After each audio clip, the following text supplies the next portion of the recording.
¿Podrías Porque repetir, había Alejo, unos, porque yo no escuché muy bien los tipos de cortocircuito podían ser permanente, transitorio o autoextinguible. Y a mí me quedó la duda de, o sea, ¿cuándo era autoextinguible? Podés tener una rotura y se forma el cortocircuito y la explosión eh, hace que se extinga, digamos, ¿te entendés? El cortocircuito. ¿Cómo funcionan los fusibles? ¿Te ubicás? Claro, sí, dale, Claro. a eso Tenés se eso, refiere con tenés, autoextinguible. claro, por ahí tenés que, como decían recién, el pájaro, la paloma se asienta y toca un ala con el cable y otra ala a la cruceta, hace la descarga y se torna aislante, digamos, porque se formó, se quemó la paloma y se extinguió. No alcanzaron a actuar las protecciones, digamos. Se autoextinguió el cortocircuito, digamos. Claro, yo lo asociaba como que se pasaba el cortocircuito y bueno, podía seguir operando, pero no, es que se autoextingue el cortocircuito. Está. No, no, no, no. Sí, sí, No, no. Es autoextinguible después de haberse producido el corto. O sea, si, claro, si el cortocircuito se presenta, la energía puesta en juego termina, ¿no es cierto?, rompiendo el elemento que hizo el cortocircuito, el elemento conductor. Pero hubo una actuación de la protección. Cuando se vuelve a probar la línea, o sea que se vuelve a tensionar, de pronto entra bien la línea. Entonces uno dice, ¿qué pasó? ¿Cómo puede ser un cortocircuito? Bueno, porque un cortocircuito autoextinguible. Fue suficiente para producir el corto, pero la energía puesta en juego destruyó el elemento que hizo el cortocircuito. Entonces cuando uno vuelve a entrar en servicio, la línea entra normal. Eso es lo que sería el concepto de autoextinguible.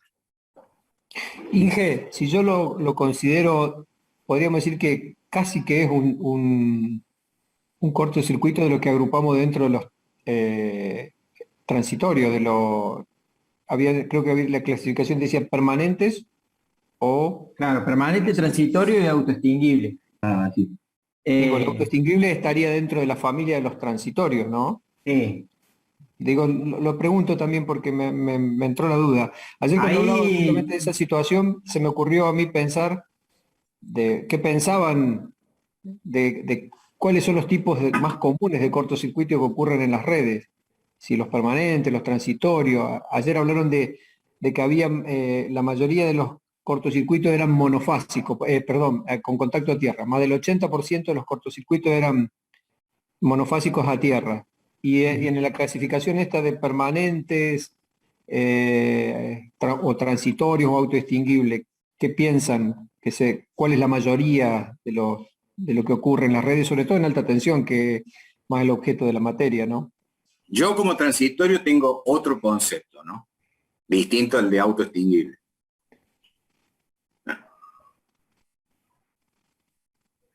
Comente. No, estoy esperando, está bueno, vamos. Que alguno comente. Está bien, está bien. No, pensé que a lo mejor alguno iba a decir otra cosa. Yo considero el transitorio aquel que a lo mejor no alcanzó a producir la apertura de la línea. Pero supongamos, ¿no es cierto?, un viento con un árbol cercano a la línea produce que toque el árbol, la fase, pero no alcanza, ¿no es cierto?, a producirse el cortocircuito. Pero el mismo viento lo despega de la línea. O sea que no lo autoextinguió el arco o la energía puesta en fuego con el cortocircuito, pero sí fue temporario, o sea, transitorio, porque alcanzó a ver un elemento extraño a la red que cortocircuitó a tierra. Bueno, ¿puedo dar otro enfoque? Sí, sí, sí. Porque después nunca lo he el, visto definido, ¿no? el apunte no lo define, digamos, no No. dice, el cortocircuito permanente es uno que se comporta así, así. Entonces vamos a dar diferentes enfoques, total, esto lo debatimos. A ver, yo entiendo de que cuando un elemento se pone en cortocircuito, hasta que no actúe una protección, el cortocircuito no desaparece. Entonces, así son los permanentes. O sea, el permanente es un cortocircuito que va a permanecer hasta que lo abra una protección. Y luego, cuando yo vuelvo a energizar, ese cortocircuito sigue existiendo. No se extinguió, no fue transitorio. Sigo ahí. Voy a tener que intervenir y despejarlo. El transitorio, a mi forma de ver, es un cortocircuito que me hizo abrir la protección y luego cuando yo volví a energizar, desapareció. ¿Sí? Y el autoextinguible, a mi forma de ver, es aquel que no hace falta que lo abra la protección. O sea, es una falla que se autoextinguió y no hizo falta que una protección, digamos, desenergice el sistema. No sé, Inge, si mezclé más todavía. No, está bien, es otro concepto. Yo, es contrario al que lo veía yo. Yo al autoextinguible lo llamaba cuando, si se produce la corriente de corto, sí o sí va a abrir. Ahora, esa corriente puede haber sido de tal potencia que extingue la causa de la falla. Por eso también se llaman, ¿no es cierto?, fallas con autorregenerativas. O sea, en donde el aislante, por sí solo, toma nuevamente sus propiedades. Entonces, esa también es la que considero como autoextinguible. O sea, el aislante perdió su característica de aislante por algún elemento y después vuelve, ¿no es cierto?, a ser aislante porque después de la falla cambió nuevamente su propiedad y volvió al estado natural. Así que sí, de acuerdo a quién le tome el examen, usted dice no una forma o otra. Yo creo que en definitiva hay dos tipos de falla. La que está el cortocircuito en estado permanente, o sea que entra en cortocircuito, abre la protección, volvemos a energizar y sigue estando el cortocircuito. Entonces, ese es de estado permanente. Mientras que todo otro puede ser estado transitorio o autoextinguible cuando, es decir, es transitoria la falla. Abre el distribuidor, o sea, abre la protección, y cuando volvemos a energizar, la falla desapareció. Entonces, si fue algo transitorio o fue una falla autoextinguible. Yo creo que esa clasificación en dos partes está bien clara. La otra, entre transitoria y autoextinguible, a lo mejor ahí es donde podemos empezar a tirar cada uno la taba y a lo mejor algunos lo vamos a acertar. Pero en ningún lado he encontrado la definición correcta de cómo es. A eso me refería yo, y en esos dos mundos, permanentes o transitorios, que le llamamos normalmente, ¿qué se imaginan que es la relación? Así como se animaron a decir un porcentaje del 80% de las fallas son monofásicas a tierra, ¿qué creen que sucede en alta tensión con las fallas del sistema, en cuanto a permanentes o no? Como un dato anecdótico, estadístico más que nada, ¿no? ¿Tiene alguna idea? ¿Alguien escuchó hablar algo alguna vez? No, yo no. Pero por el nivel de aislación creo que es más el permanente, digamos. Cuando falla feo. No creo que sea.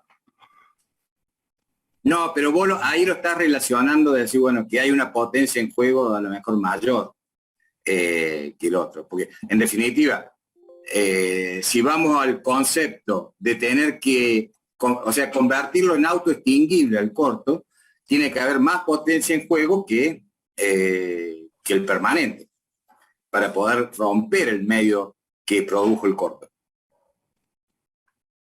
Me parece que apunta a otro lado la pregunta, Jorge, ¿no? Totalmente.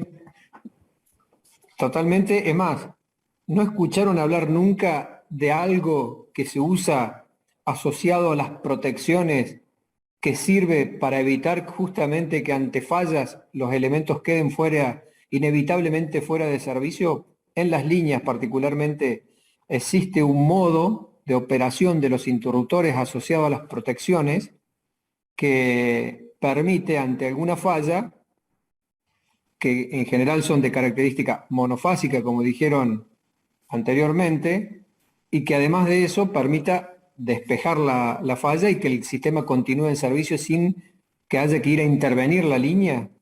Porque si hay una falla permanente, como dijimos recién, casi que inevitablemente uno va a terminar yendo a intervenir la línea, a sacar la rama, a cambiar el aislador. ¿Los reconectadores, ingeniero, dice usted? El Sí, reconectador tiene un modo de funcionamiento, podríamos decir. pero El está reconectador más no se usa en ligado, alta tensión, claro. claro, está más ligado a la distribución en media eso.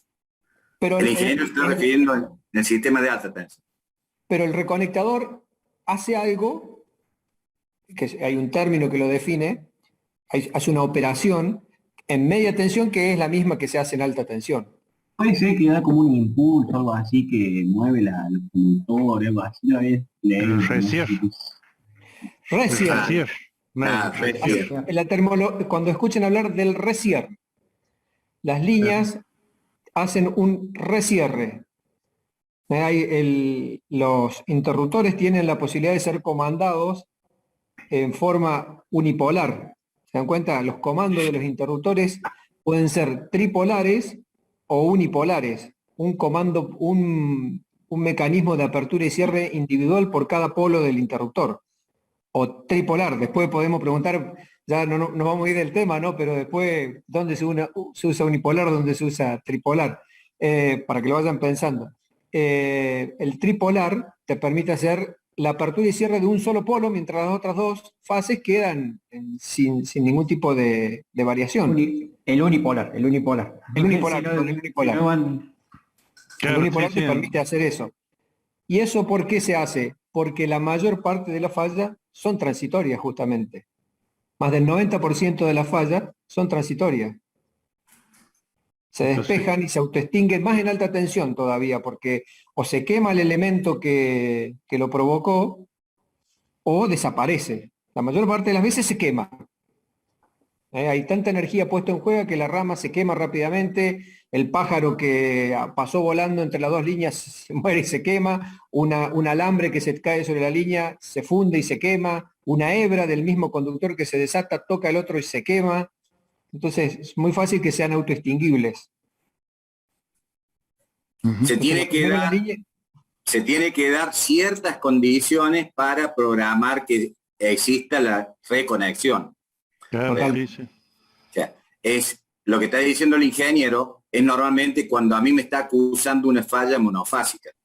O sea, cuando me acusa una falla trifásica, es muy difícil que sea autoextinguible la falla. O sea, cuando hubo un elemento que cortocircuitó las tres fases, sin lugar a dudas, seguramente va a ser difícil que sea transitorio o autoextinguible. Y aparte, el cortocircuito trifásico en los sistemas produce, ¿no es cierto?, una energía puesta en juego en un resierre muy grande, como para andar haciendo pruebas de decir, bueno, voy a romper la falla con una reconexión. No sé si está normalizado en EPEC en qué puntos hacen ustedes las reconexiones. no, los resierres son estándar, son monofásicos. Tenemos programado en algunos casos excepcionales, podrían ser bifásicos. En alguna línea radial, alguna vez nos hemos atrevido a programar Claro, algún cierre pero trifásico fíjate porque vos, se es atrevieron. radial. Claro, claro. Ese recierre Pero también no, no hay que tener cuidado con las sobretensiones por la carga atrapada también, o sea, Sí, por el tiempo. ya lo vas a explicar si Gabriel más te toques. ¿Te tenés sobre Sí. tensiones vos? de todas formas, Sí, ahí lo había leído. Bien, bien, sí, sí. Ya lo claramente no vamos. es lo mismo un sistema de extra alta tensión en donde la carga atrapada se vuelve mucho más importante que en un sistema de 132, de 66 kilovolts, donde es preferible hacer el resierre y ver si la línea se reconecta a tener presente la sobretensión que puede causar la carga atrapada, digamos. Sí, claramente se vuelve diferente el análisis cuando estás en un sistema de extra alta tensión. podemos decir que en media tensión es usual hacer resierres trifásicos, en alta tensión sería desaconsejable y en extra alta tensión imposible. Claro. Y otra cosa también, ya que estamos hablando de los resierres, ¿qué harían ustedes cuando es la falla de un cable subterráneo? O un cable, en definitiva.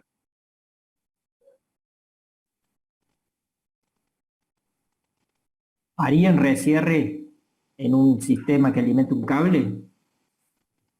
Creo que esa es la pregunta, ingeniero. Sí, sí, sí. Por eso le pregunto, ¿qué harían ustedes? ¿Harían recierre o no harían recierre?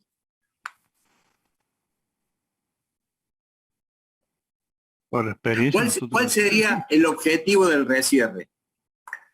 ¿Convertir la falla en qué? Y poder operar normalmente. O sea, verificar Claro, o sea, que la falla haya sido transitoria y volver claro, al estado normal. ¿Ustedes creen que en un cable una falla puede ser transitoria? No, va a ser permanente. ¿En dónde no. se va a meter la paloma en el cable? No, no, ¿En no. dónde se va a deshilachar la hebra? ¿En dónde el árbol va a tocar el cable? Y una rata no puede comer. Puede Sí, comerlo, pero imagínate que, Sí, que la rata te pero come y sería- te haga una descarga del cable.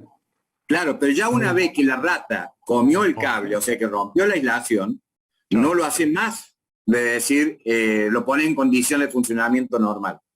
Ya tiene la aislación rota. sí, Claro, sí, no puedo despejar la falla. exactamente Entonces, usado para líneas aéreas. En los cables, no piensen nunca en hacer recierre.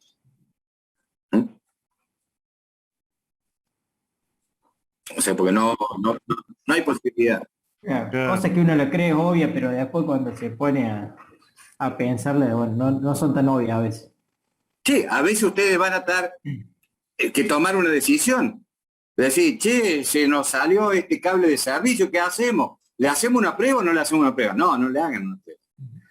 Busquen el equipo de laboratorio que venga a hacer las mediciones correspondientes y que ellos le den de decir la tranquilidad que el cable está en condición y que fue una falla que lo sacó al cable, entonces a lo mejor fue más una falla de las protecciones que una falla propia del sistema. A lo mejor vio una falsa falla, las protecciones. Sí, Claramente, la a ver, rata andaba por el borne del cable. O a lo nosotros mejor. siempre tratamos de referir la materia a un sistema de alta tensión. Tratamos de no hablar de un sistema de distribución. En el sistema de distribución a lo mejor tiene una interpretación un poquito diferente. Puede haber puntos de conexión del cable en donde haya una falla que sea autoextinguible, ¿sí? Las cámaras de conexión, digamos, hay puntos. De hecho, se prueban muchas veces los cables en el sistema de distribución. Hasta un descargador. Hasta un descargador. En un Pero extremo. en un sistema de alta tensión, el cable es tan caro que no lo puede poner uno en juego probándolo a ver si por esa casualidad la falla fue algo que se extinguió. Ante la falla de un cable se va y se verifica qué pasó primero antes de probarlo. Porque es muy caro la instalación de un cable y la reposición.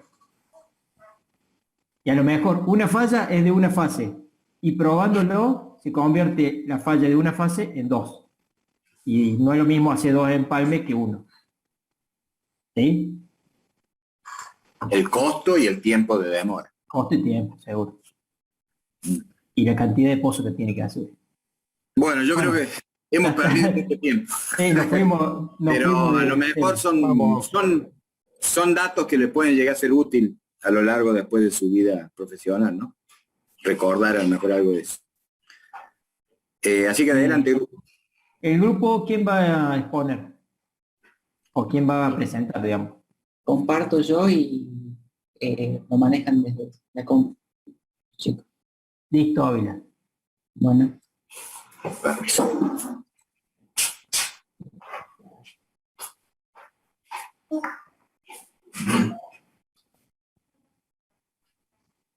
Bueno, buenas noches. No sé si ahí me escuchan bien. Sí, se escucha. Perfecto. Hoy. Un segundo que establezco conexión y ya arrancamos.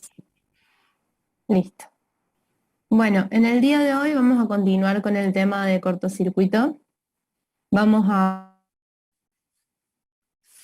hablar de la unidad 2, que es variaciones temporales de la corriente de cortocircuito.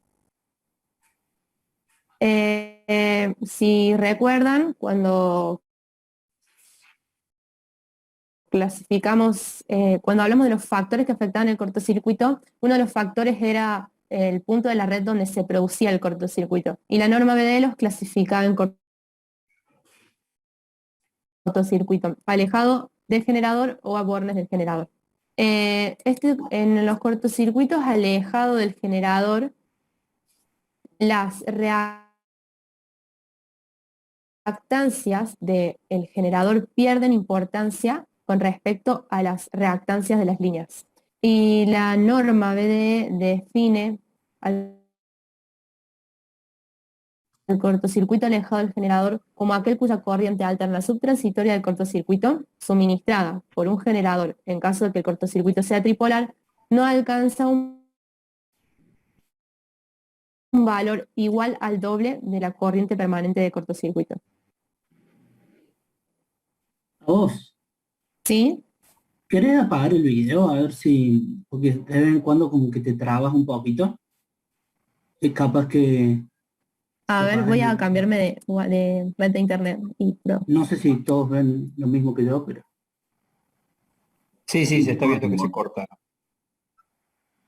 Yo pensé que yo. A ver, ahí se me escucha mejor. sí, probemos. Hola, ¿me A ver, escuchan? Agostina, Sí, sí. antes de seguir, me gustaría preguntarle al resto del curso si entienden esto de una corriente alterna subtransitoria, No, de una corriente de cortocircuito permanente. O sea, porque como todavía no hemos hablado de los periodos temporales de la variación de la corriente de corto, ayer la mencionamos muy rápido, pero no sé si quedó claro. O sea, no claro para ustedes sí, pero para el resto del curso. Porque si no, el resto del curso mejor dice, ¿qué es lo que una corriente subtransitoria? Es la que se produce apenas en el instante que se da el cortocircuito, la subtransitoria. Claro. O sea, como para redondearlo, porque después lo vamos a ver con más detalle cuando veamos el cortocircuito trifásico a Borner generador. Desde el momento inicial que se produce el cortocircuito hasta que el cortocircuito entró en régimen permanente, tiene una variación la corriente de un valor mayor a un valor que el estado permanente. Desde ese valor mayor, que es el momento inicial, no estoy hablando del pico, sino estoy hablando de la variación de la corriente. O sea, tiene una corriente alta inicialmente y se va disminuyendo ese valor de corriente hasta el valor de corriente permanente. Entonces ese tiempo se lo divide en 3 periodos. Se llama el periodo subtransitorio, periodo transitorio y periodo permanente, en donde ya la corriente mantiene siempre su mismo valor. Entonces acá está diciendo la corriente subtransitoria, la que ocurre en el primer periodo, que suele ser 4 o 5 ciclos, no más que eso. Y según el tipo de cortocircuito que tratemos, la del periodo transitorio va variando también. Pero se está refiriendo a esa corriente de cortocircuito subtransitorio, o sea, la inicial. O el periodo inicial. Consulta, ingeniero, ¿puede ser que la corriente de cortocircuito que estábamos hablando hace un ratito, la diferencia entre autoextinguible y transitoria, tenga que ver también con la distancia, digamos, del punto de falla, digamos, a la protección? Porque si yo, por ejemplo, la tengo alejada de la protección, prácticamente se va a autoextinguir por la impedancia alta de la línea hasta que llegue a la protección, entonces en ese caso sería autoextinguible. Y si fuese medio cerca de la protección, lo vería la protección y ahí sería transitorio. ¿Puede ser que sea por ese lado?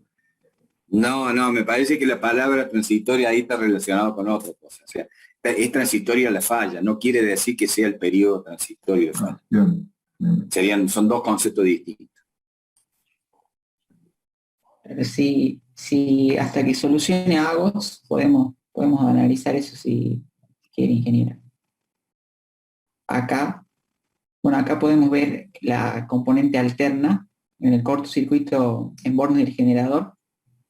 Vemos que tenemos una corriente... Anda señalizándola con el puntero, ¿cuál es la componente alterna? No se puede ampliar ahí esa imagen, ¿no? Bueno. Si se pudiera ampliar... No. Pero... Hay una herramienta abajo a la izquierda, Enzo, a ver si te aparece la barrita de herramientas. A ver. Sí, por ahí. Pues se te... Hay una herramienta de lupa. A ver. No. Ufa. Ah, bueno, puede ser eso. Si no, Enzo, abrir el programita que hicimos. Ahí. Lo vamos a ver. Ah, está bueno eso de Rodri.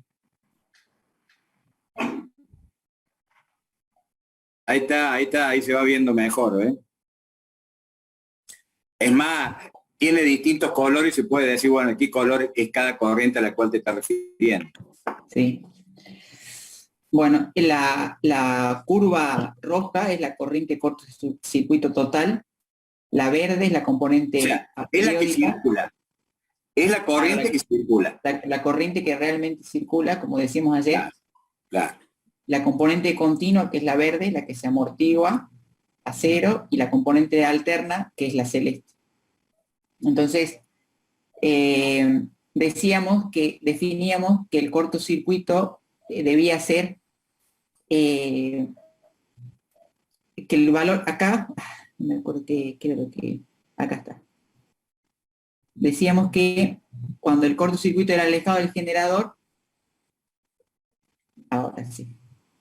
No sabía si estábamos definiendo el cortocircuito en bornes o alejado. Decíamos que el valor eficaz de esta corriente alterna de cortocircuito en el instante que se produce el mismo debía ser menor a 2 veces la corriente de cortocircuito permanente que se establece una vez que la componente continua ha caído a cero y esta componente celeste se ha igualado a la roja, digamos. Discúlpame, Ávila. Volvé a marcar qué es lo que es A. Ahí en el eje de ordenadas. ¿A? Sí, ¿qué es lo que es A?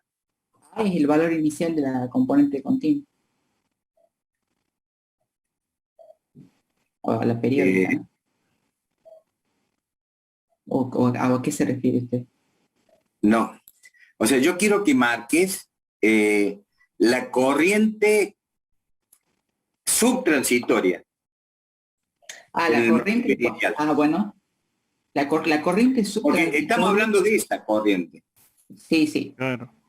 La corriente subtransitoria, para hacerlo más Fíjate ahí, Lea. Ahí donde estabas. La corriente subtransitoria va a transcurrir desde el punto C, en el instante que se produce el corto, hasta el punto M. Bien, o sea que es el corte de la envolvente de la corriente simétrica con el eje de ordenadas. Sí. Ese valor es el valor que vale raíz de 2 por la corriente subtransitoria eficaz. Sí. ¿Lo ven a eso?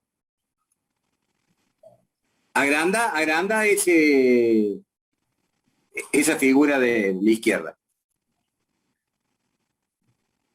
El segmento OC, que es C, es el punto en que el envolvente de la corriente subtransitoria, o sea, del pedido subtransitorio, corta el eje de ordenada.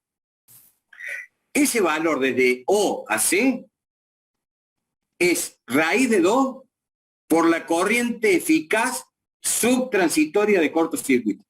Sí. Entonces, la corriente eficaz subtransitoria de cortocircuito, ahora yendo a la definición, porque habla de la corriente eficaz en la definición. Sí. Acá, a ver. Listo. Bueno, en el caso de ¿Cómo? No dice no, está bien. Habla entonces del valor máximo. No, pero este es el valor eficaz. Pero como habla de I segunda K, ese es valor eficaz. Sí. Y K es el valor eficaz de la corriente permanente de cortocircuito. Claro, lo que vemos acá es digamos, sería el valor pico en T igual a 0 de la componente subtransitoria. Exactamente. Acá sería 0,707 de este OC. Exactamente. O sea, que es la relación entre valores eficaces. Sí. Bueno, Agos, no sé si estás. Sí, me conecté del teléfono. Vamos a ver si me anda un poco mejor. Bueno. Inclusive ahí en la figura del lado también lo tenés marcado, a ese valor, Sí, y que estaba marcado con...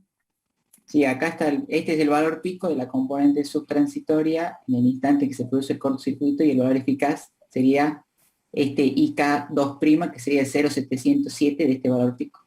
Está bien, pero en este caso, que ya no estamos analizando solamente la simétrica, sino estamos analizando la real, la envolvente es sobre la corriente real, la que realmente circula.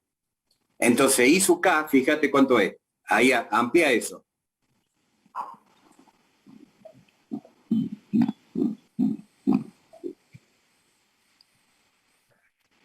La I sub K es 2 veces raíz de 2 por I sub K segunda. O sea, es el doble porque tiene una simetría total. Claro, porque sería la suma del valor de continua más la de alterna en t igual a 0. Exactamente, exactamente. Ahí estamos teniendo un periodo subtransitorio de máxima simetría, por eso es el doble, es 2 veces raíz de 2 por I sub K segunda. Sí.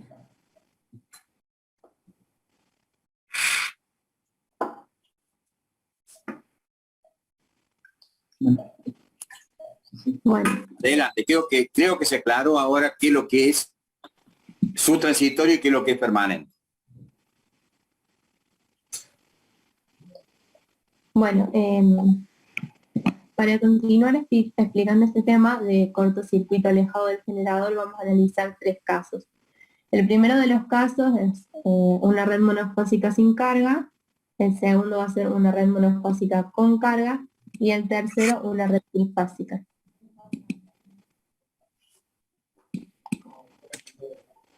Bueno, aquí tenemos el primer caso, que es la red monofásica con carga. En el diagrama podemos observar una fuente de tensión alterna, una resistencia RK, que es la resistencia del cortocircuito, y una reactancia XK, que también es la reactancia del cortocircuito. Un interruptor que se va a cerrar en el momento en que se produzca el cortocircuito. Esta fuente es ideal, es decir, que su resistencia interna es nula. La impedancia de cortocircuito, es decir, tanto la resistencia como la reactancia, van a ser lineales, y este interruptor no va a poseer resistencia tampoco.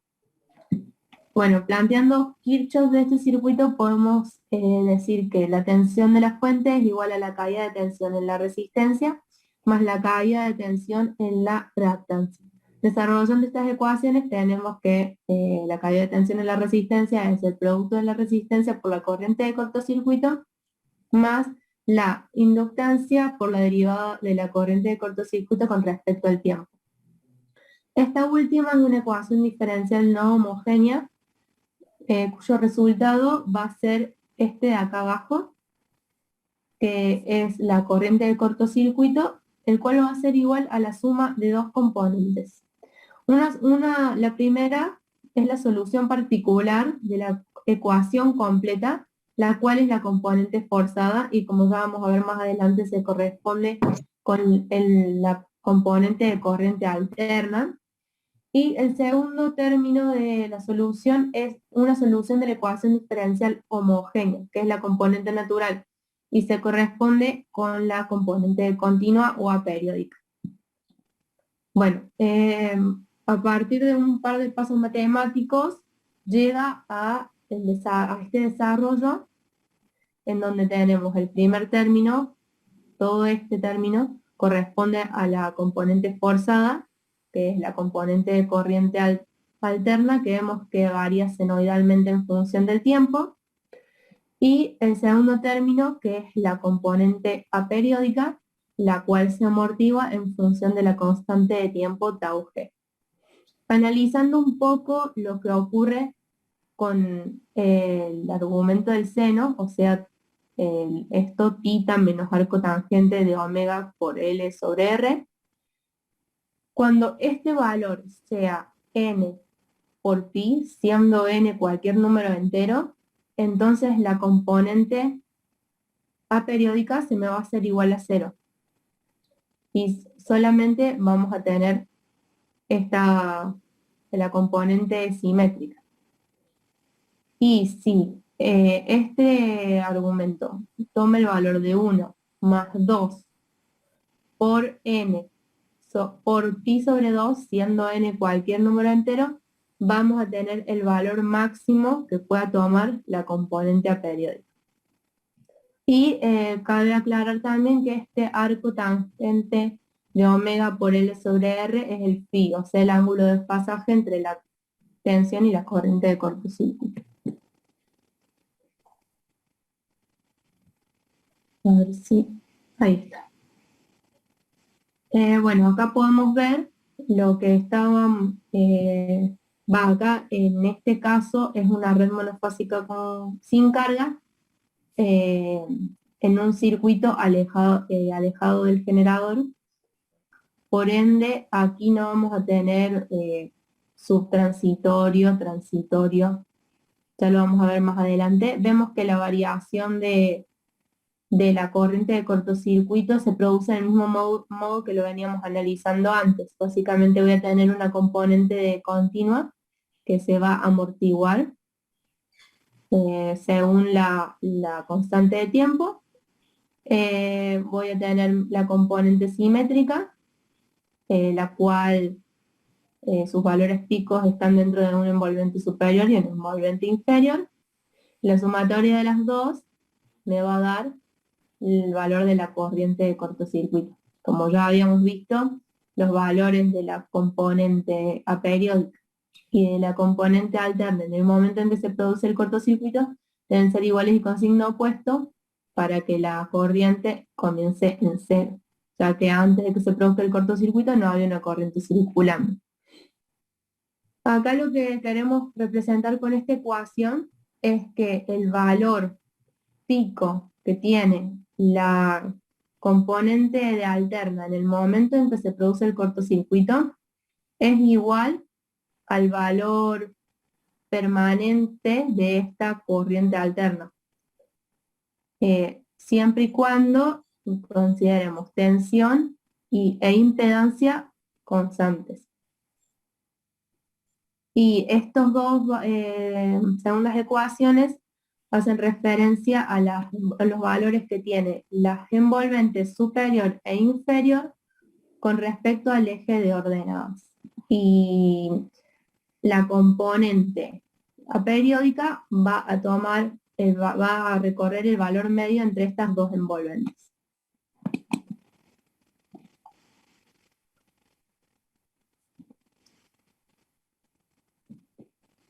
Ahí está. No, me cambió 2 veces la filmina. No, ahí está.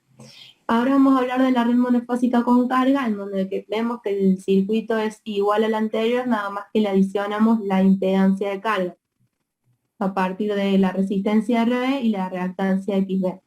Y en la ecuación de la corriente de cortocircuito vamos a ver que se nos agrega este término. Este término corresponde a la corriente de carga. El segundo término del corchete corresponde a la componente aperiódica. Y este último término es la componente de corriente alterna. Vemos que en el momento en el que se produce el cortocircuito, ahora vamos a tener una corriente de carga que está circulando por mi circuito.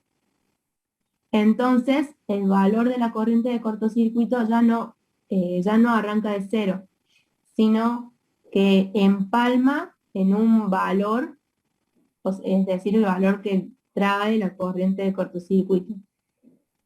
Y acá vemos dos situaciones.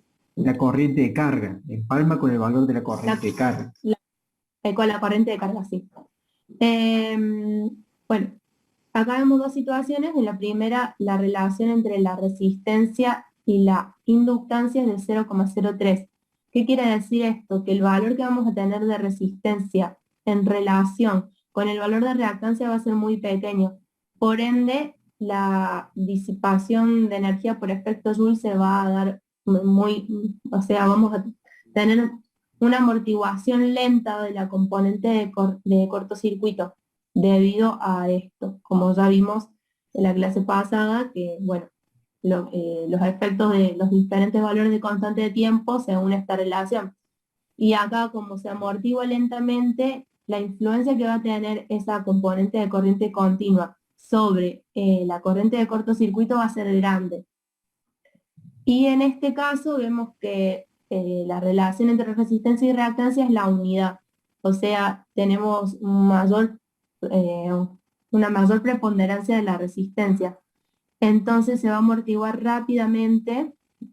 Prácticamente vemos que al 0,01 segundos ya cae a un valor nulo la componente periódica, por lo que la influencia sobre la componente de cortocircuito es mínima. Otra cosa que cabe resaltar acá es como ya no arranca de cero la corriente de cortocircuito, sino que empalma en el valor de la corriente de carga, el valor que va a tener que tener la componente aperiódica va a ser igual al de la resta entre el valor de la componente simétrica menos el valor de la corriente de carga, para que se cumpla que cuando se produzca el cortocircuito la corriente tenga este valor. Por ende, el valor que va a tener el módulo de la componente periódica en el momento que se me produzca el cortocircuito, y así como también el valor de la corriente de choque en carga va a ser menor que en vacío, justamente por esto que acabamos de analizar. La relación que mencionabas entre la resistencia y la reactancia se puede ver en el desfasaje entre tensión y corriente de carga. En el primer caso casi 90 grados, 28, y en el segundo caso 45 grados.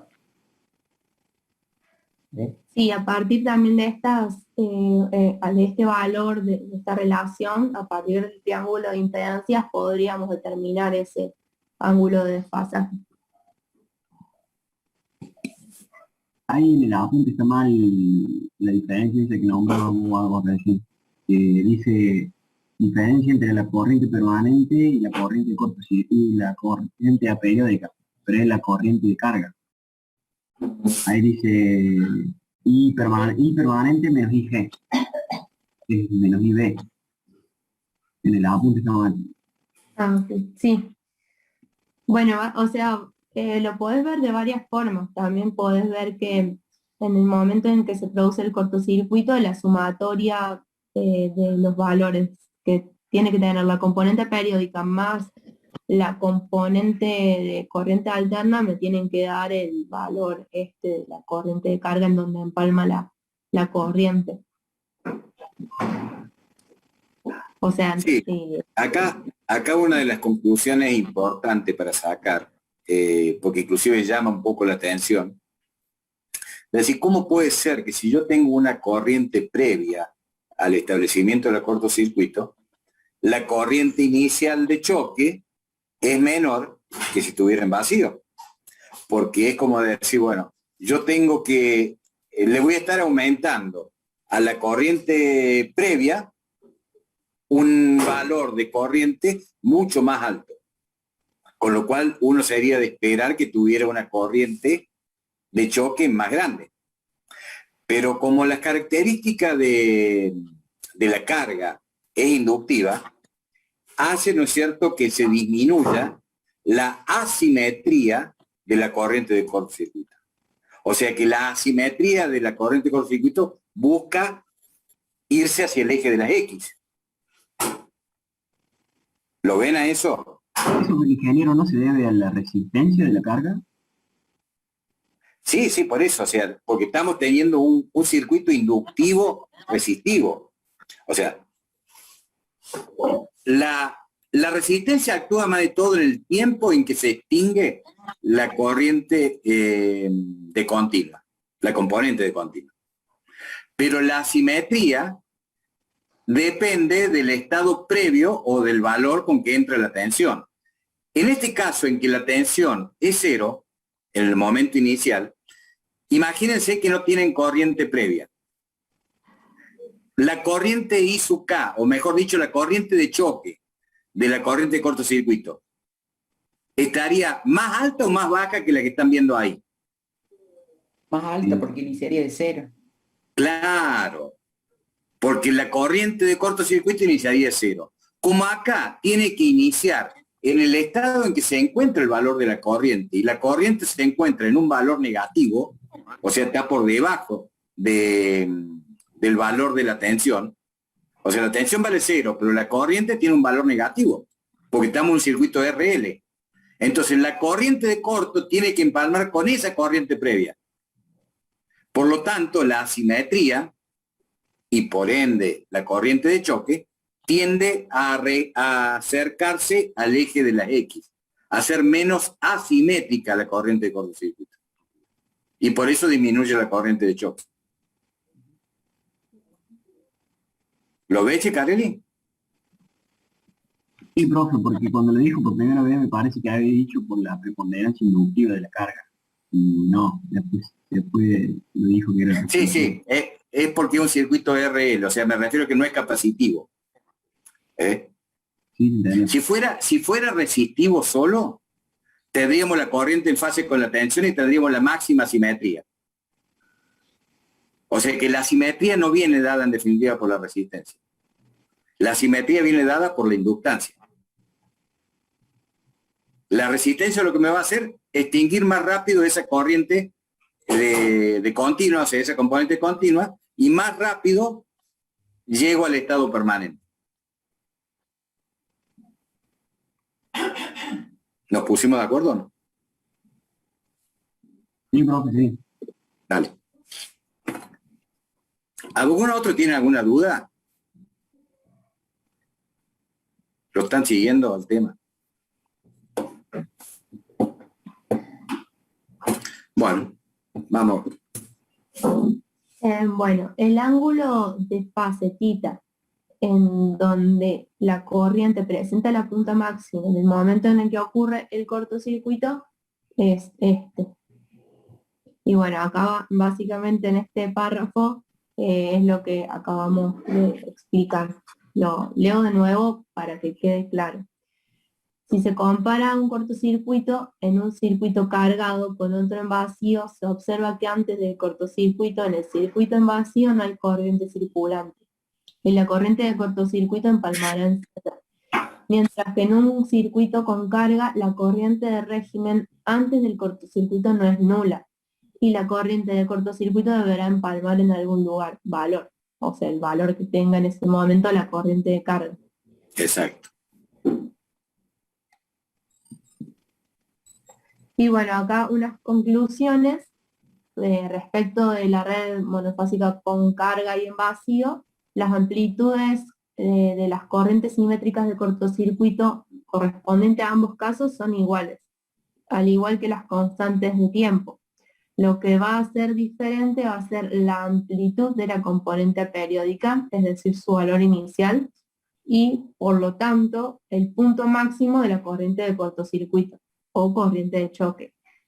Bueno, es mayor en vacío que en un circuito con carga en el momento de producirse el cortocircuito. Y a continuación va a seguir mi compañera explicando las redes trifásicas.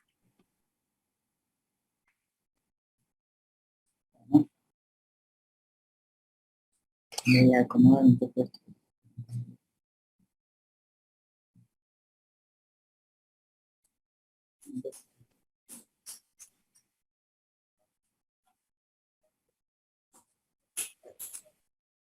Bueno, considerando que la red trifásica es simétrica, cuando yo produzca el cortocircuito tripolar en las tres fases, voy a tener también un cortocircuito tripolar simétrico. ¿Qué implica que la red trifásica sea simétrica? Básicamente que estoy generando tensiones desfasadas a 120 grados eléctricos en el tiempo y de igual módulo, de manera que su suma en cada valor instantáneo es igual a 0. Y además, teniendo impedancias de cortocircuito de igual módulo y de igual ángulo, las corrientes de cortocircuito van a, su suma va a ser también, las corrientes de cortocircuito van a estar también desfasadas a 120 grados eléctricos en el tiempo, y su suma va a ser, por tanto, igual a 0.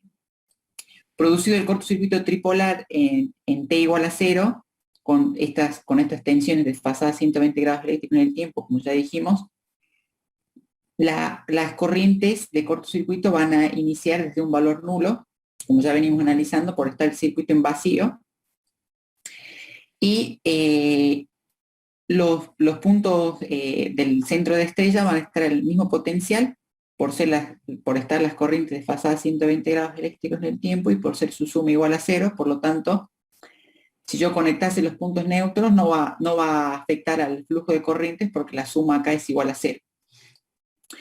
Y así tenemos las expresiones de las corrientes de cortocircuito en las tres fases, con una expresión de la exponencial decreciente de continua y la expresión simétrica, y cada una de estas corrientes va a estar desfasada a 120 grados eléctricos en el tiempo, que lo vamos a ver ahora gráficamente.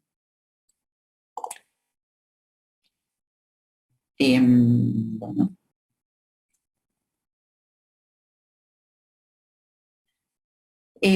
Acá tenemos, vamos a analizar dos casos. Este va a ser el caso 1 y este va a ser el caso 2.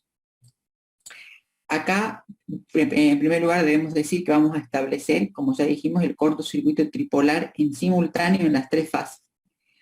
Con la tensión en la fase A, con las tensiones fase A, fase B, fase C, desfasadas 120 grados eléctricos en el tiempo, y produciendo el cortocircuito en el caso de la fase A, cuando su tensión está pasando por su valor nulo, y teniendo una impedancia, un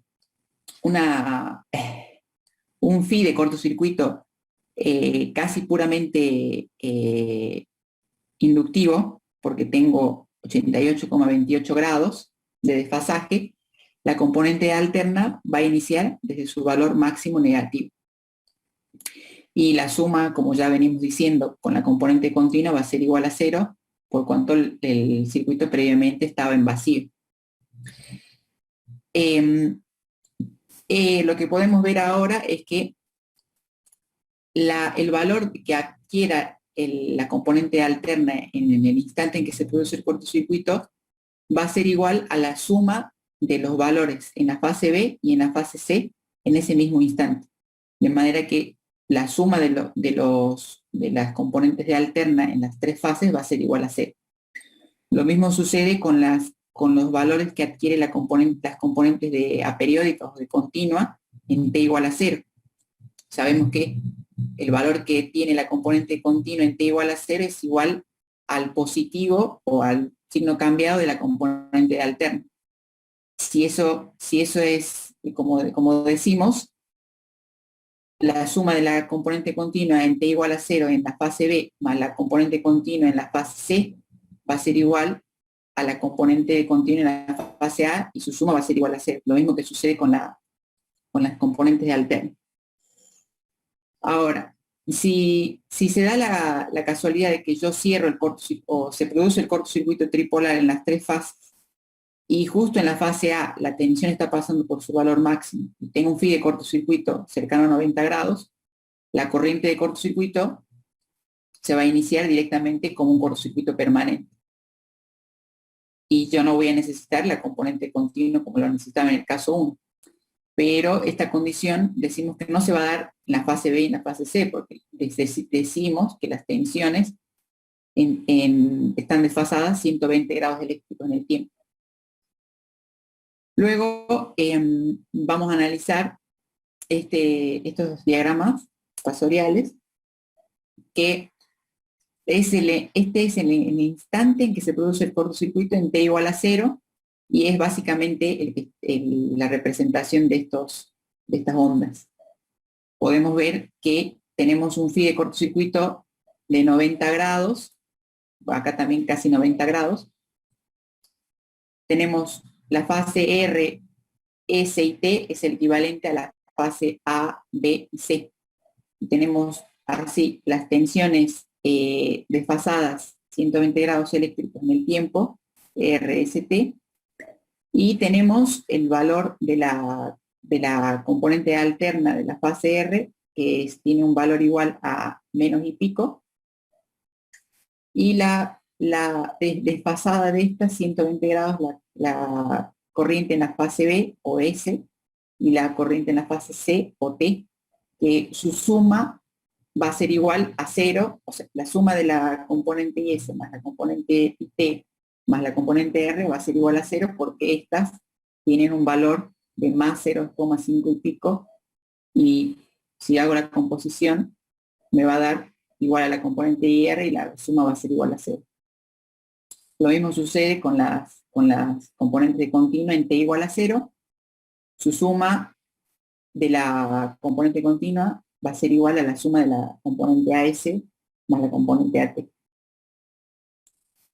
Luego, si vemos que si yo modifico el phi de cortocircuito y paso de un phi de cortocircuito de 90 grados puramente inductivo a un phi de 75 grados, voy a tener en ese caso otra situación, ya no la fase, la corriente, la componente alterna de la corriente de cortocircuito pasando por su valor máximo, sino en esta situación, pero voy a seguir manteniendo el desfasaje de 120 grados entre las tensiones y entre las corrientes, y la suma de las corrientes de alterna van a seguir siendo iguales a 0.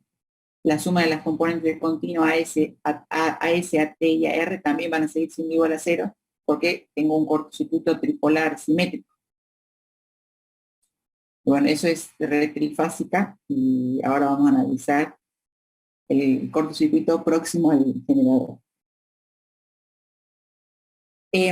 Decimos que la norma BD alemana define el cortocircuito cercano al generador como aquel en el que en un circuito tripolar el valor eficaz de la corriente subtransitoria, de la componente alterna subtransitoria de cortocircuito en T igual a 0, que es la que tenemos acotada acá como un valor pico, sería el 0,707 de este valor pico, es mayor o igual a 2 veces el valor eficaz del cortocircuito permanente, que acá lo tenemos acotado como el valor de pico y pico, entre picos sería.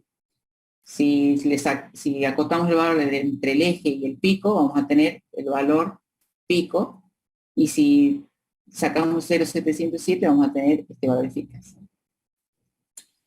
Vamos a analizar el caso del generador en vacío y el caso del generador en carga. Ya vamos después a analizar en profundidad esta gráfica.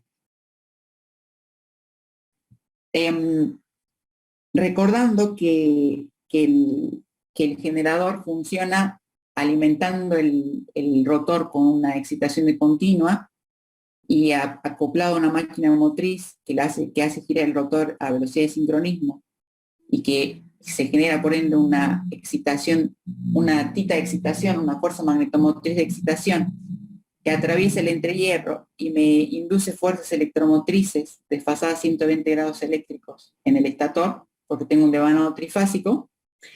Y esto para poder entender, porque si no va a estar muy difícil que se entienda. Y recordando que si yo cargo el estator con una, bueno, acá tenemos la excitación que le doy al rotor, a los polos inductores, y la fuerza electromotriz desfasada a 90 grados o atrasada a 90 grados que se induce en el estator. Si yo cargo el estator le pongo una carga inductiva, voy a tener una corriente atrasada respecto de la FEM inducida en el estator, y se me va a generar una fuerza magnetomotriz de reacción de inducido que va a girar en sincronismo con la fuerza magnetomotriz de excitación proveniente del rotor. Y esta tita de reacción de inducido tiene una componente que denominamos longitudinal y una componente transversal. Esta componente longitudinal lo que hace es desmagnetizarme la máquina, es decir, disminuirme la fuerza magnetomotriz que tengo en el entrehierro, y por ende disminuirme la tensión que tengo en bornes del generador. Bueno, dicho esto, decimos que la diferencia de lo que ocurría antes es que ahora el amortiguamiento de la corriente de cortocircuito no va a depender únicamente de la componente continua, sino que también la componente alterna se va a amortiguar, en este caso no a cero, sino que al valor de cortocircuito permanente en el que la corriente de cortocircuito, que sería la curva roja, se iguala a la celeste, que sería la corriente de cortocircuito, la componente alterna de cortocircuito, y se establece el régimen permanente porque la componente continua también tiende a cero. Y así podemos decir que vamos a analizar la componente alterna de la corriente de cortocircuito como una componente subtransitoria, transitoria y permanente. Y bueno, y acá tenemos el caso de la fase R, que lo analizábamos antes, que decimos que el cortocircuito se produce en T igual a 0 cuando la tensión en la fase R está pasando por su valor nulo. Tenemos una reactancia inductiva mayor a la resistencia de cortocircuito, por ende la componente alterna tiene que iniciarse en su valor máximo, y como dijimos, en el cortocircuito en Bornes, la componente alterna va a superar la envolvente horizontal, que sería para que la onda sea simétrica. Y ya vamos a analizar por qué se genera este pico, este subtransitorio y el transitorio, subtransitorio y transitorio, debido a qué se genera. Antes de eso vamos a definir o decir qué función cumple o qué es la jaula amortiguadora en el generador. Teniendo en el estator el devanado de inducido, teniendo acá un rotor de polos salientes, acá un devanado inductor y acá la jaula amortiguadora, que no es otra cosa que barras puestas sobre la periferia de los inductores puestas en cortocircuito, decimos que la jaula amortiguadora, el papel que va a cumplir en el análisis que estamos haciendo, va a ser oponerse a toda variación brusca de la reacción de inducido. Y como mencionamos anteriormente, teníamos una reactancia inductiva que era mucho mayor que la resistencia de cortocircuito. Y si decimos que la jaula amortiguadora se va a oponer a una variación de la ticta de reacción de inducido, decimos entonces que se va a oponer a que, producido el cortocircuito, como tengo una resistencia de cortocircuito inductiva, se va a oponer a que se genere esta situación en el que la ticta de reacción de inducido está en contrafase con la ticta de excitación y me genera una desmagnetización de la máquina. Y ya vamos a ver enseguida por cómo es que se opone a la variación de la ticta de reacción de inducido. Además, decimos que, bueno, esto es de máquinas 2, que la jaula amortiguadora, como gira en sincronismo gira en sincronismo con la ticta de excitación a la misma velocidad, a la velocidad de sincronismo, se opone a cualquier campo excitado por el inducido que no gire en sincronismo, reduciendo la amplitud de los armónicos de tensión y los armónicos de corriente. Y además, como ya habíamos visto en máquinas 2, se opone también a la aceleración y desaceleración de los polos del rotor ante variaciones en la carga que ve el generador o que está alimentando el generador.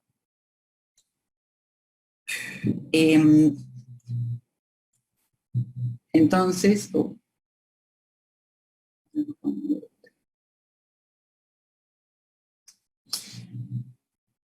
a ver, Ávila, un minutito. Me gustaría que quede claro, de decir, el fenómeno que produce la jaula amortiguadora, en el momento que aparece la corriente de reacción de inducido. Sí, eso lo vamos a ver enseguida. Acá. Quiero hacer un simple nomás, decir una pequeña historia de esto. O sea, el flujo inductor circula a través de la zapata polar, o sea, donde está la jaula amortiguadora. Cuando ese flujo inductor pasa a través de esa jaula amortiguadora, la jaula induce corrientes en la jaula amortiguadora. En realidad, No, porque es continuo. No. claro, porque Claro, tiene que variar el flujo. Tiene que solamente variar. cuando hay una variación Claro. de flujo por ley de Lenz se induce Entonces, una señal y una entonces, corriente. El flujo es continuo en la zapata polar. Y como la jaula va girando a la misma velocidad que la zapata polar, el flujo que atraviesa esa jaula No es es variable. continuo, no varía. Pero cuando aparece la corriente de reacción inducido, que me produce un campo desexcitante, o sea, un campo longitudinal, que se opone al campo inductor. Y acá está. La aparición de ese campo de reacción hace disminuir el campo inductor. Y ahí la disminución, desde un estado que era un flujo continuo, a un nuevo estado de flujo, hay una variación del flujo que atraviesa la jaula amortiguadora. Sí. Esa variación del flujo en la jaula amortiguadora me hace inducir una FEM en la jaula amortiguadora, Sí. me hace circular corriente en la jaula amortiguadora, la cual me genera un flujo que va a buscar de tender a oponerse a su causa. O sea, de oponerse al flujo que causó la reacción de inducir. O sea, va a tratar de buscar que el flujo Mantener que el flujo en atraviesa el la interior. bobina de la jaula de amortiguación no varía en la misma. Ujú. Eso creo que es importante porque es una de las primeras causas para tener en cuenta la variación de la FEM, que en definitiva lo que vas a terminar analizando vos. Sí. Sí, eso lo vemos enseguida, ingeniero. Perfecto, perfecto. Bueno, O sea, todo lo tienen más o menos fresco, ese concepto de máquinas 2, pero me parece que es bueno decir, repasar ese fenómeno que se produce en la jaula amortiguadora. sí. Bueno. Como veníamos diciendo, al producirse el cortocircuito, como tengo una reactancia inductiva que es mayor a la resistencia de cortocircuito, reactancia de cortocircuito mayor a la resistencia de cortocircuito, se va a generar una fuerza magnetomotriz de reacción de inducido que se va a oponer a la fuerza magnetomotriz de excitación del rotor, que va a estar, por lo tanto, alineada con los ejes polares, que sería esta situación en realidad. Una fuerza magnetomotriz de reacción de inducido que se va a oponer a la excitación que me está generando los polos del rotor. Pero esta desmagnetización no se va a poder dar en simultáneo, porque justamente va a jugar un papel la jaula amortiguadora y el devanado que está en los polos inductores. Ahora vamos a ver qué papel juega. Sabemos que, por ley de Lenz, sabemos que si yo tengo un devanado y este devanado ve una variación de flujo, se va a generar una fuerza electromotriz inducida que va a hacer que circule una corriente inducida que se va a oponer a que se varíe el flujo en el devanado. Y esto es lo que sucede en el arrollamiento amortiguador. El arrollamiento amortiguador se opone a que esta reacción de inducido se ponga en contrafase con la excitación y le disminuye el flujo que ve el devanado amortiguador. Y justamente al inducir una fuerza electromotriz y una corriente en el arrollamiento amortiguador, busca mantener el flujo en el entrehierro constante. Y al tratar de mantener el flujo en el entrehierro constante, busca mantener la fuerza electromotriz inducida en el estator constante. Y al buscar mantener la fuerza electromotriz inducida en el estator constante, favorece el desarrollo del cortocircuito. Porque de lo contrario, al pasar directamente a esta situación, yo ya tengo menor flujo en el entrehierro, menor fuerza electromotriz, y ya se me establecería directamente el cortocircuito permanente.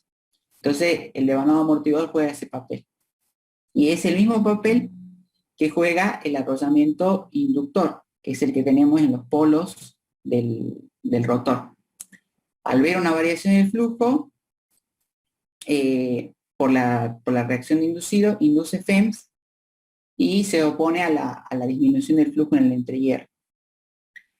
Y luego, una vez que ha transcurrido estos dos fenómenos, que decíamos que de C a M teníamos el periodo subtransitorio y de M a N teníamos el periodo transitorio, se establece el cortocircuito permanente en el que los tita de reacción de inducido están desmagnetizando a los tita de excitación, que sería esta situación, y al suceder eso, disminuye la fuerza electromotriz y se establece la situación del cortocircuito permanente.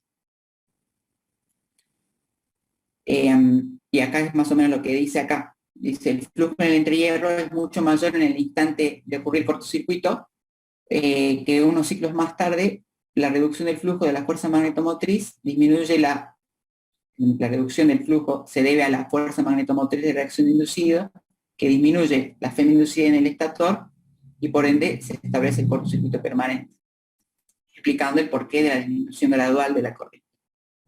Discúlpame, Ávila. Creo que acá hay una primera de las grandes conclusiones de esto, ¿no? O sea que a lo largo del tiempo, desde el momento inicial hasta que se hace permanente la corriente de cortocircuito, ha habido una variación ¿de qué? ¿De qué parámetro? ¿Cuál es el parámetro? Variación del flujo en el entrehierro. Está bien, pero como conclusión de decir, lo que ha habido es una variación de la FEM. Sí, sí. Es lo que leíste vos en ese cuadro que resume más o menos de todo el fenómeno que se explicaba, lo mostraba en ese cuadro, digamos. Sí. Eso que leí. La atención que al disminuir la fuerza, al tener la fuerza magnetomotriz de reacción de inducido que se opone a la excitación, disminuye el flujo en el entrehierro y sabemos que el flujo es el que genera la tensión en el estator. Disminuye la tensión. Quiero remarcar este concepto, que hay una variación de la FEM, una variación temporal, desde el momento inicial hasta el momento en que se establece la corriente de cortocircuito permanente. La corriente de cortocircuito está impulsada por la tensión, o sea, por la FEM. Por lo tanto, si varía la FEM, va variando el valor de la corriente de corto, porque lo que tenemos constante es la impedancia. Entonces, quiero que ese concepto quede bien claro. Físicamente sucede eso, una variación temporal de la FEM desde el momento en que se inicia el corto hasta el estado permanente. Y como la corriente es impulsada por la FEM, si varía la FEM, también varía el valor de la corriente. Y la impedancia que limita el valor de la corriente, esa impedancia se mantiene constante.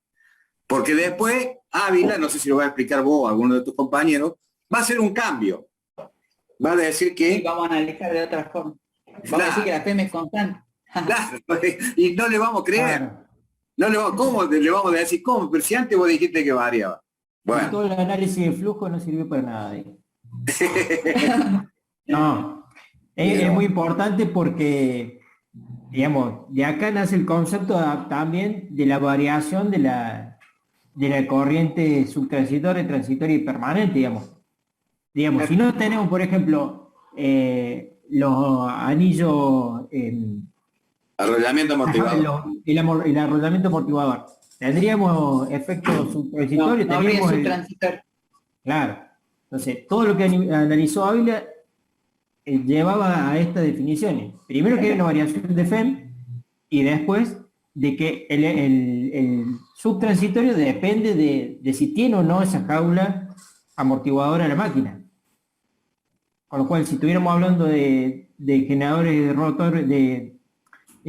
rotor liso, tendríamos el periodo subtransitorio.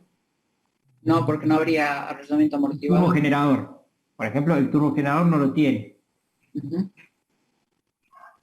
Bueno. Sí, justamente lo que dice o decía en el apunte es que el arrollamiento amortiguador, como tiene una mayor, tiene más resistencia, se amortigua más rápidamente hasta M y luego queda directamente participando en la oposición al establecimiento de la reacción inducida únicamente el arrollamiento inductor.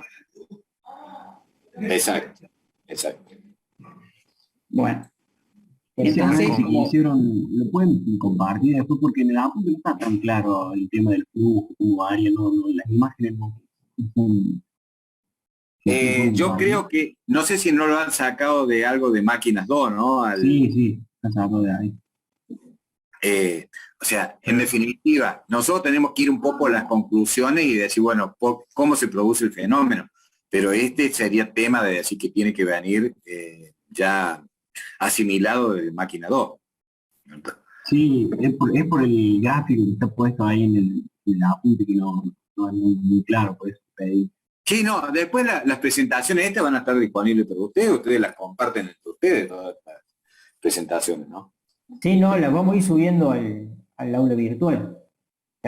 No sé si hemos subido todas, pero de los grupos que estén faltando de última, me la comparten y yo la subo. La verdad que es el elemento de ustedes para después estudiar, así que. Y este trabajo extra que se tomó Ávila de ir y revisar los apuntes de Ávila y el grupo, me imagino, ¿no? De revisar los apuntes de máquina y traerlo y refrescar, la verdad que no se hace todos los años, está muy bueno. Exactamente, está muy bueno. Ha hecho para mí una muy buena explicación, Ávila, de este fenómeno, asociándolo con lo que han visto ustedes en máquina. bueno, Adelante. como ya dijimos acá, la conclusión es que las variaciones de amplitud que sufre la corriente se deben a los procesos transitorios de tratar de mantener el flujo magnético en el entrehierro de la máquina, lo que a su vez modifica los valores de la tensión inducida en la misma. Bueno, y acá ya le toca a Agustina. Bueno, acá vamos a entrar a hablar de la representación y cálculo de las relaciones de cortocircuito. Para hacer esto, plantea dos hipótesis. La primera hipótesis es básicamente la conclusión a la que acabamos de llegar, que es que considerar que al producirse el fallo, o sea, el cortocircuito, la tensión en bornes cae. Esto es lo que realmente sucede en la máquina, ya que cuando se produce el cortocircuito, como acabamos de ver, el generador ve una tensión inductiva, circula una tensión inductiva que está trazada a 90. No puede circular una tensión, ¿eh? Una corriente, circula una corriente inductiva que está trazada a 90 grados con respecto ahora sí de la tensión. Esto produce un campo de reacción inducida, el cual al ser una corriente inductiva es prácticamente longitudinal al campo de excitación y lo desmagnetiza. Por ende, la FEM resultante que se me genera es menor a la FEM en vacío. También si analizamos la ley de Ohm, si tenemos una tensión que cae y la impedancia se mantiene constante, por ende va a haber una variación de la amplitud de la corriente. Y la segunda hipótesis que vamos a plantear es considerar una tensión constante y suponer que el fenómeno de amortiguamiento se da por un decrecimiento de las reactancias del generador. Esto es como, no sucede en realidad, pero es una hipótesis que vamos a hacer para poder calcular los diferentes valores que va a tener la corriente en función de los periodos subtransitorio, transitorio y permanente. Entonces, para eso vamos a establecer en el periodo subtransitorio va a existir la reactancia subtransitoria, en el periodo transitorio la reactancia transitoria y cuando esté en régimen permanente vamos a tener la reactancia síncrona. Estas tres reactancias son directas, o sea, longitudinales, ya que no consideramos el flujo, la componente transversal del campo de reacción de inducido, y las vamos a calcular con la red de secuencia directa. Entonces, para el cálculo de la corriente de cortocircuito permanente, lo podemos hacer a través de esta fórmula, que es el segmento OA, que está representado acá en la curva como el valor pico que tiene la corriente en el régimen permanente, dividido la raíz de 2, porque vamos a calcular el valor eficaz de esta corriente. O lo podemos hacer a través de la relación entre la tensión entre fase y neutro eficaz en vacío y dividido la reactancia síncrona. Para calcular el valor eficaz de la corriente discúlpame, Agostina. Me gustaría que encontremos la utilidad de esto. O sea, porque vas a hacer una muy buena exposición porque la estás haciendo, pero yo quisiera saber si tienen en claro la utilidad de esto. ¿Para qué me sirve ver esto de lo que estás hablando? Y con cada uno de estos valores después vamos a llegar a calcular el valor que tiene, el valor eficaz de la componente de corriente alterna en cortocircuito. Y eso nos va a permitir calcular la variación temporal de la corriente de cortocircuito total. A ver cómo sería el procedimiento para lograr ese objetivo. Por ejemplo, acá, bueno, con estas tres ecuaciones vamos a poder calcular el valor eficaz de la componente continua de cortocircuito. Bueno, a ver, primero de todo, vos me decís con estos tres valores, a ver, ¿cómo encontrar los valores? Bueno, a partir de, si tenemos el oscilograma, podemos hacer... Bien, te ubicaste. Nosotros tenemos que contar con un oscilograma. O sea, y lo podemos contar. Estamos haciendo un ensayo en nuestra máquina y contamos con el oscilograma. Contando con el oscilograma, ¿qué podemos determinar? En base a esa fórmula que tenés. Los valores picos en cada uno de los periodos, subtransitorio, transitorio y permanente. Sí, señorita, exactamente. Podés determinar OA, OB y OC. Una vez determinado OA, OB y OC, ¿qué podés determinar? Las corrientes.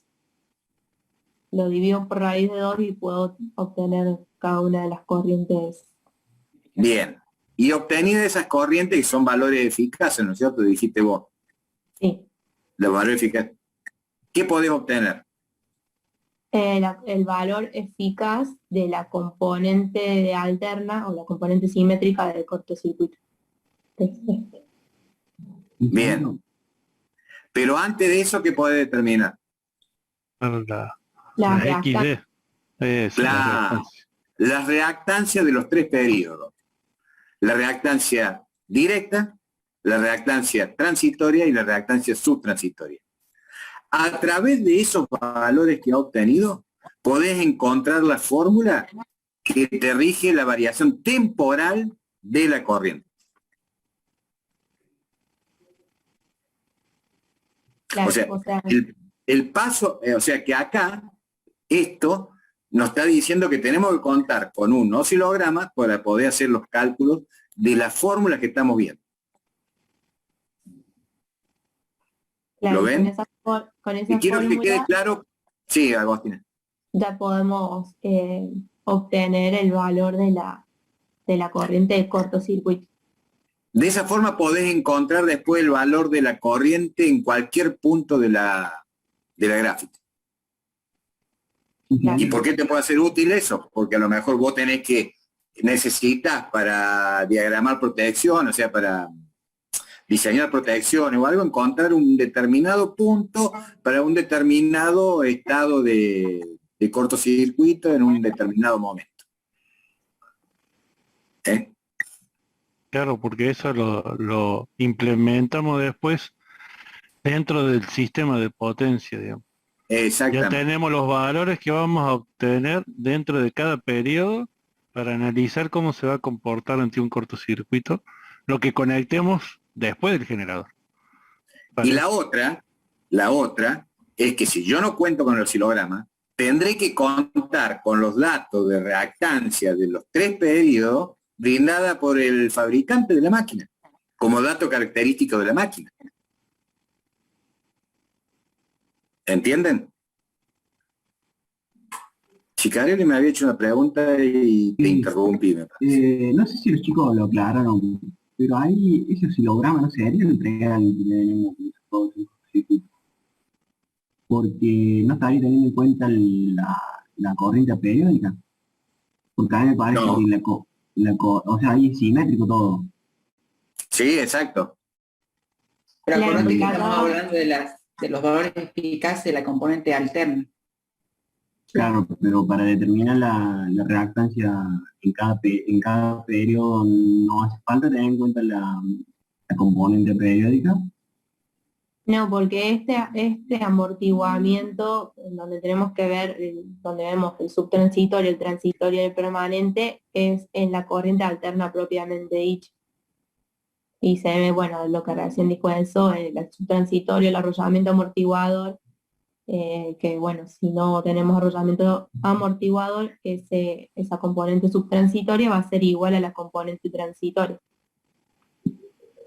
La aparición de la continua va a ser solamente cuando haya un desfase no correspondiente al desfase definitivo entre tensión y corriente. Pero acá está arrancando la corriente desde un valor 0, como si fuera de decir que tiene el desfase correspondiente con respecto a la tensión en ese momento. Claro, Por eso no hay. Y claro, hay una de las filminas que presentó Ávila en donde están las 3 fases desfasadas respecto al eje de las X. O sea, donde muestra la simetría dada porque en una de las fases es totalmente asimétrica y las otras 2 creo que son simétricas. Algo así me parece que era el... Sí, acá. Ahí está, ahí la pasa. No, recién la pasaste. Mostré el oscilograma más largo. El otro. O sea, pero eso Donde están sería las 3 fases. un caso teórico, ¿no? Ahí está. Mira, ¿ves cómo está dado la aparición de la continua porque están desfasadas 120 grados entre sí? Una es totalmente asimétrica y las otras 2 fases no son tan asimétricas. Pero eso es porque depende del momento que entra, el momento que tiene la tensión, el momento del corto. Claro. Era lo esa que había dicho el imagen- profe en la clase pasada, de que vos, si la conectabas en el momento en el que tita era 90 grados aproximadamente, directamente no tenías continuo. Claro. Entonces estaríamos analizando ese caso. Exactamente. Fíjate ahí en la imagen de abajo, el envolvente celeste. ¿Te ubicás? Uy, nos mató celeste, yo no veo nada. Acá, sí. Claro, Ahora en la lo veo, imagen de lo veo. abajo. Sí. Esa es la que estamos analizando ahora. Exactamente. Claro, La solamente componente, estamos analizando la alterna. claro, La la componente subtransitoria y directa claro. es la componente directa, además. La que sale directamente de alterna del generador. Dale ahí, ¿no? Bueno, y con este valor de corriente, componente alterna es eficaz, y bueno, vamos a tener el primer comando que se va a corresponder a la componente subtransitoria, que se va a amortiguar según una constante de tiempo subtransitoria. El segundo término, que es el de la parte transitoria de la corriente, que se va a amortiguar según una constante de tiempo transitoria, y la componente permanente, que ya, bueno, en unas filminas vamos a definir bien estas constantes de tiempo transitoria y subtransitoria. Y, No bueno, sé cómo andan, pero son las 20:40. No sé si está cerrando el tema o dejamos para mañana por el tema, para el otro lunes me refiero. Pues no sé cómo andan con transmisión. Sí, a las 20:40. Sí, ya tendríamos clase. Y entonces creo que Cerrar deberíamos ahí. dejar para el otro el otro lunes continúa. Y a lo mejor, y redondear lo que te esté faltando, Agustín. Sí, nomás aclarar que, bueno, con este valor eficaz de la corriente alterna, vengo acá y puedo obtener la variación temporal de la corriente continua, la multiplico por raíz de 2 para obtener, porque este es valor eficaz, y acá tengo el segundo término, que es la componente periódica. Y esta segunda ecuación básicamente es porque al ser predominantemente inductiva la carga, la corriente con respecto a la tensión está trazada a 90 grados, tomo ese ángulo de desfasaje y se me simplifica a esto la ecuación. Y bueno, eso sería hasta acá, si no tienen ninguna duda. Bueno, estamos entonces.